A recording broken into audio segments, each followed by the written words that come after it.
Hey guys, welcome back to the Fly Eagle Show. This is Dan, or this is Dan. I am Dan. We're a show by fans for the fans. I've got Brandon here with us, and today we're going to be talking about one of the wildest finishes in Eagles history. At least for me, I think that was just crazy. Two block field goals. I saw a stat. It's 1 in 100 chance you block a field goal, and to block it at the end of the game, that was priceless. Like I was in shock. Came back from a 26-7 deficit, finished the game 33-26. That was just amazing. Today we're going to talk about that. We're going to break down next week's game. Just kind of have a general chat about how the Eagles are doing this season and what we think the rest of the NFC East is doing. So again, my name is Dan. I'm going to let Brandon introduce himself. This is Brandon. Hey Take it guys, away. how you doing? I'm Dan. I'm just kidding. I'm Brandon. Sweetest place on earth from Hershey, Pennsylvania. By day, I'm involved in the markets, and by night, I'm a huge Eagles fan. So kind of like what Dan said, talking about last week's game. I thought it was appropriate to wear the Let's Hunt tee. And do got some new merch coming out, flyeagles.com. But other than that, hey, last week's episode, I was expecting to win. It didn't happen the way that I wanted it to, but I knew that it was probably going to be something in the trenches, And if there's two people in the NFL that I would like and put odds against blocking kicks, that is Jordan Davis and Jalen Carter, because they did it in Georgia and they've been doing it for the Eagles. So let's go Birds. That was crazy. I was watching a video as the Rams sideline. He's like, "Oh, after this win, I'm going to be just going off. This is fantastic. We're about to win it." And then he blocked a field goal and ran it back for a touchdown. He was just like, his mouth was open. He was just like, "What the hell?" I mean, Yeah. Yo, that's crazy. Mackenzie couldn't watch that game with me last week, but I was trying to just fill her in, and I was pissed the first half of that game. I don't know what we were doing. I don't know why we were doing it. I just never seen us play that poorly. Then come back the second half, and it was almost like someone just flipped the switch and they just said, "You know what? We're done. We're going to play like the team that we actually are capable of playing like." And that's what it felt like at the end of that game. And So uh and I it don't is, know what happened. and it is crazy, right? So like in that first half, I was completely disgusted. I'm like, this is not Eagles football. I have no idea what's going on.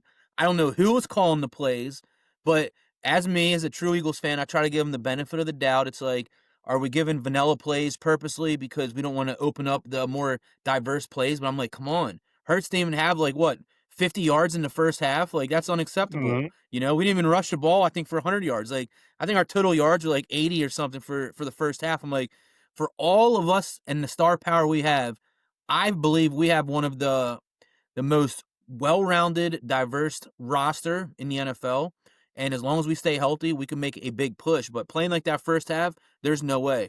They come into halftime, and I don't know what happened, but they needed that horrible first half, I think. And I think going forward, they kind of get an idea of what they're capable of doing. So I don't expect Mhm. that to happen going forward. I mean, we're probably going to maybe take a loss or a couple losses because we do have some tough teams coming up, but I think that definitely helps us. You know what I mean? So in that past game with that performance, if we lost that game, I would see it as a win because we the second half we turned around, but we did get the win, so that makes it that much better. Yeah, for sure. Looking at this schedule, these last three games were some of the tough teams I had on the schedule.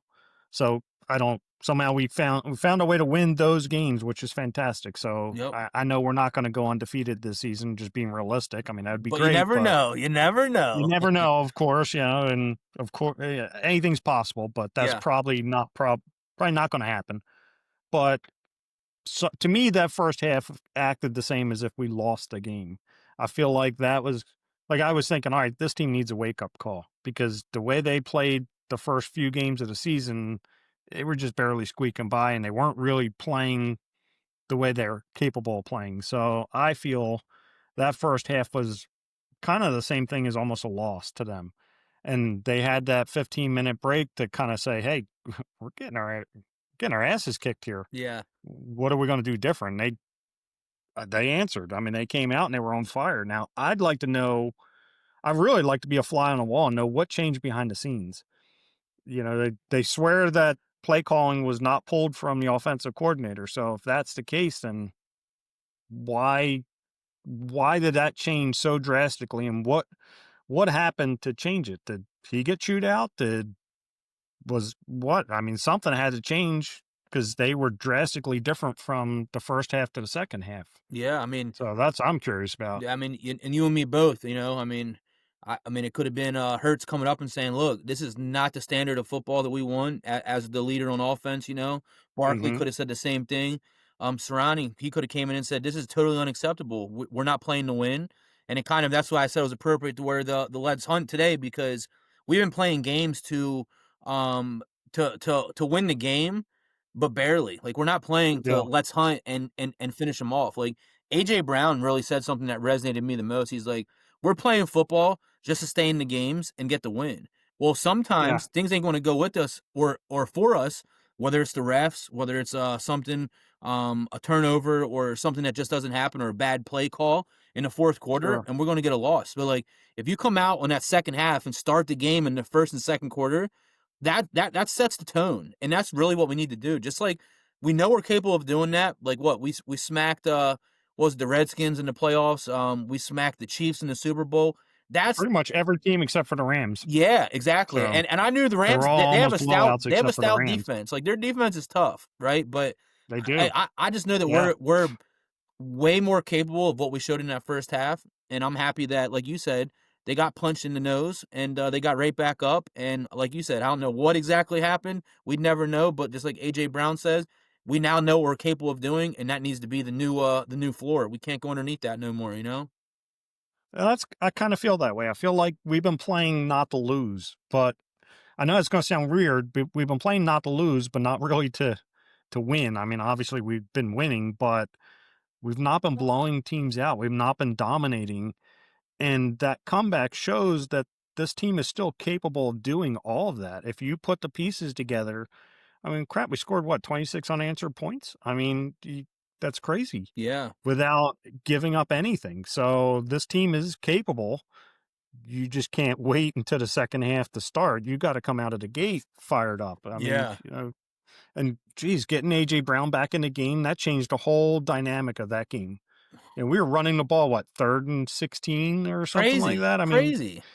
why? Yeah, That's playing it safe. It's because you're afraid of making a mistake at that point on the field. That shows that you don't have any confidence in your players to not make a mistake on that point of the yep. field. And So, a couple questions that we got too. I mean, this game was it better than the Miracle in the Meadowlands when Jackson returned that punt back for the touchdown to win the game? And if you do yeah, think it's better than that, do you think it's better than that, Dan, or no? I don't know. I mean, I like them both. So yeah, it's hard to go back and look at that because you weren't in that feeling of that game. That game, yes, he did. That was amazing. But this game, we were playing like crap. And literally, it was night and day difference between how we started the game and how we finished that game. So it wasn't that we were just kind of chugging along. We were doing yeah, good and everything was great.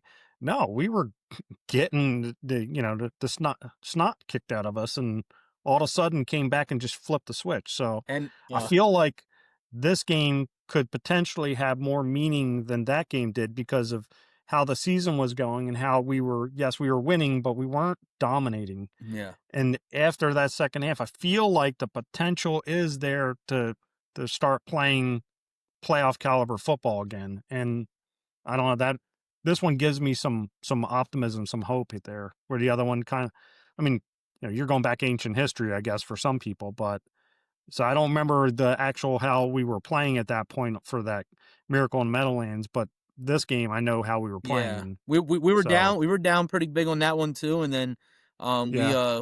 we came back, and then we got the ball, the punt back, and that was like the last straw. But then back to this game. I mean, what do we call it? Do we call it Run Davis Run or I Block don't Eagles know. Block, or what do we calling this one? You I know? don't know. He was definitely the MVP of that game. There is no doubt. And I've been seeing like memes all over the place with him. Like he's still running, and Yeah, yeah. that big fella got 18.5 miles per hour is what I heard he was clocked at. 330 pounds, 6'4". That's He's a crazy. beast. That is crazy. And Yeah. I'm a big individual. I'm 6'2", 280, and I'm like, man, he's taller than me and bigger than me. You know? That's crazy. I've played ice hockey my whole life, and I've never been clocked, but I've always been pretty fast at ice hockey. I don't know. I don't know what you skate at, but 18 miles per hour seems like you're moving pretty damn quick. Yeah, So, you know, exactly. Oh. geez. So, who do you think right now is our biggest threat in the NFC East? I have my opinion, but I want to hear yours. Who do you take it as this is the team we need to really be looking out for? They have the potential of making the playoffs. They have the potential of, you know, taking the NFC East championship. Who do you feel is the biggest threat right now? I feel we are our own biggest threat. So if we come out Yeah. and play like we did in the first half, I think that's going to be our toughest component or opponent. You know. Yeah. But hey, all that aside, realistically, I mean, I think the Giants are completely lackluster. They don't know what they're doing over there. I I don't know think what's this going on with week them. they're starting Dart or whatever, and that's cool. You know, we know they're going to be rebuilding. So that leaves us with the Redskins or the Commanders and the Cowgirls, you know? So, Mhm. once again, like, the Cowboys, I don't really expect Jerry Jones swears they're a playoff and Super Bowl team. I don't see it, you know? I Yeah. think out of those 2, I think the Commanders are a little bit better of a complete team, but I also do think, even though I think Jaden Daniels got hurt, he's probably going to be out for the next couple weeks.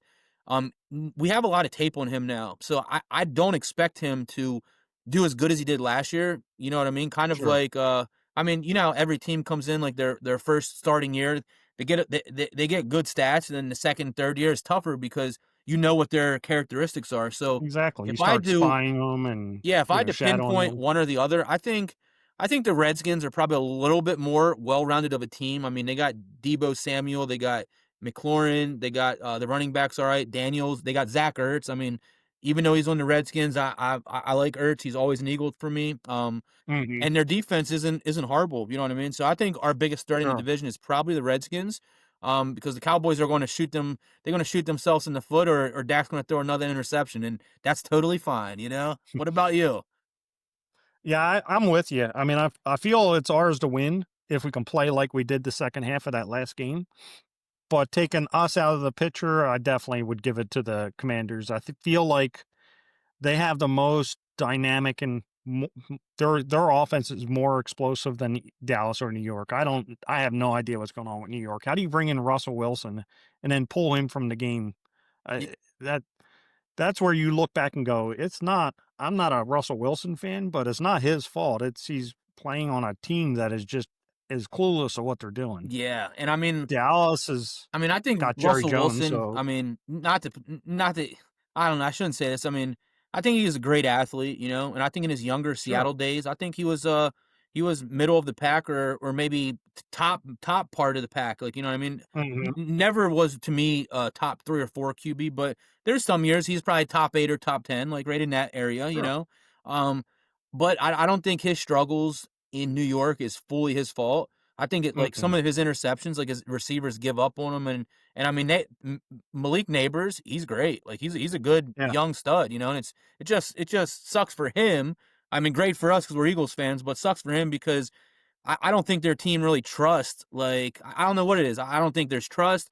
I don't think they play as a unit. I think they play individually and selfish. And even on defense, they have a great defensive line, and they're not really producing. And it's crazy, you know, because at the beginning of the year, Yeah. I was like, man, I think the Giants, they could be the sleeper team of our division because we all expect them to be trash. If they came in and play a little bit better than average with some of their players, and they played as a unit, then they should be all right. But guess what? They don't have any of that. So hey, what can you do? You know? Well, yeah, and everyone always blames the quarterback, but as a receiver, you're supposed to run a route, and the quarterback's supposed to throw the ball where you're going to be, not where you are at that Yep. moment. So if that ball leaves your hand and that guy changes his route, slows down, speeds up, whatever, now it's an incomplete pass or an interception. Of course, the quarterback's going to be Yeah, blamed and for I think that. it really comes back down to like they really don't have an offensive line. Even when Barkley was there, Barkley wasn't the Hmm. same running back for them. He was the same running back, but he didn't get the same kind of results and explosion that he has for us. Sure. So I think it really starts with their offensive line, and they just haven't been able to find or solidify their unit, you know. And without that, Absolutely. you're not going to have a rush game, you're not going to have a pass game, and that's why I'm grateful that Howie loves the D line, and all O line because I'm an offensive lineman back when I played, and a D line. It's nice to have someone praise us, you know. Yeah. Absolutely. Absolutely. So we got the Bucks coming up next week or in a few days. This is a team that's had our number the last what couple seasons now. Yeah, So I'm hoping that we start out the game the right way. Don't start the way we did against the Rams or game's over. We have to start like we actually want to win this game and not just play to lose. If we could get Barkley going, that would be great. I know they've been trying, but for whatever reason it's just not working. But we need to get our receivers in this. We need to start, bring AJ Brown in early in the game, hit Devontae Smith. I mean, get our guys active and get them in the game right out of the gate. I feel like we could do that. We could be successful against Tampa for the first time in what? I don't even know how long. So that's my take. I think we have a realistic chance of winning this game if we start the game right. yeah. I mean, hey, they're all valid points, you know. For me, like you said, Tampa had our number. I think for one is because typically we're up here, East Coast, Northern. It's a little bit cooler. You go down there and it's Mhm. still 80, 85 degrees. However, um, the weather's been warm here so far. Like right now, it's like 85 degrees outside, you know, and I'm from Mhm. Hershey, Pennsylvania, which is about 2 hours from Philly. So I'm not sure the weather's going to fully impact us as much this game. Before it, man, normal weather's Sure. like 40 degrees, 50 degrees now. Like it's fall time, you know, and I Mhm. think that has a huge part to play because we get gassed quicker. But Yeah. nonetheless, I mean, the other two times we lost, we didn't have AJ Brown; he was hurt. And there was a number that said when Hurts, Barkley, AJ Brown, and Devontae Smith all play a game and end the game together, I think they're like 17 and 18 and 0. So Oh, that'd be I think fantastic. Yeah. I think this week, I think we're gonna go in there. I think it's going to be a an eye opener game for our defense. What I mean by that is and I think Baker's a serviceable quarterback. He can sling them, you know. I want to Mhm. win. I think we're gonna start out better than we have before, and I think it's gonna Sure. be a little bit higher scoring game. I think it's probably gonna be like a 31 to 34 Eagles to maybe Mhm. 21 or 24 Bucks. I hope it's a shutout, but being realistic. But the positive on that is the Bucks, AJ or Mike Evans, he's hurt, he's out. I That's what think I heard. I Yeah. think Chris Godwin is still hurt, he's recovering. So they have the rookie, the Omeka, and then the couple other receivers they have. So they're not like Mike Evans, he draws double teams. You know what I mean? So Mhm. what do we do? So it's actually great for us because then it's like these quicker no namers in a sense. But if we can Mhm. bring pressure, I think we're going to maintain the control of the game, and I think we're going to pull this one out. And I'm hoping that this is going to be our first complete game from offensive, defensive, and special teams. So I heard Lane Johnson was at practice too, had full practice. So I was a little worried about him, but I saw Nolan Smith is out. So was it Nolan Smith? Yeah, Yeah, Nolan Smith, Nolan he's Smith. on the IR. Yeah. But then this is the thing. We did sign Zadarius Smith, who's a Mhm. former All Pro D end.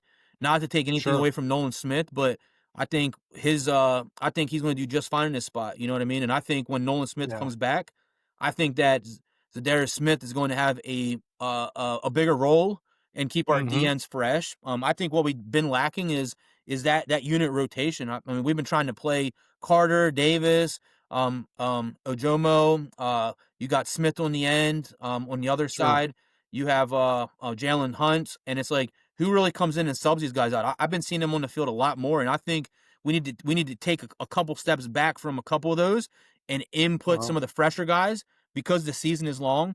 But that's really how we get to the quarterback. We keep our D ends and our D sure. tackles fresh. Other than Jalen Carter and Jordan Davis, and we're gonna rock and roll. You know.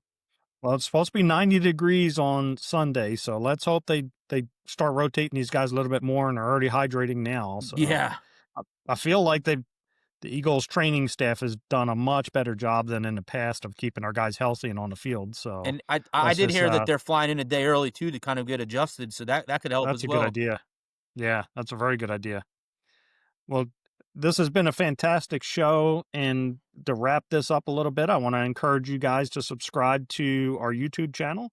If you'll just press the subscribe button, that helps us a lot and gets our show out there more.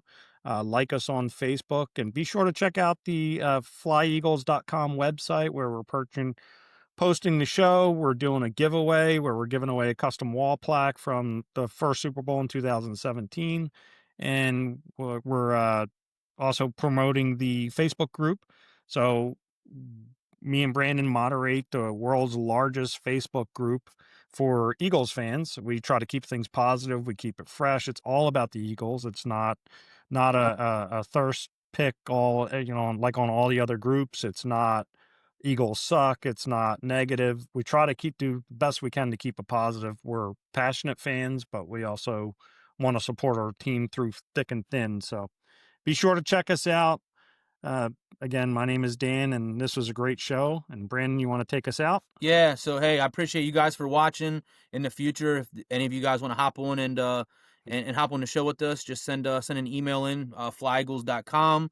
Not only that, but be on the lookout for some updated hats and some shirts.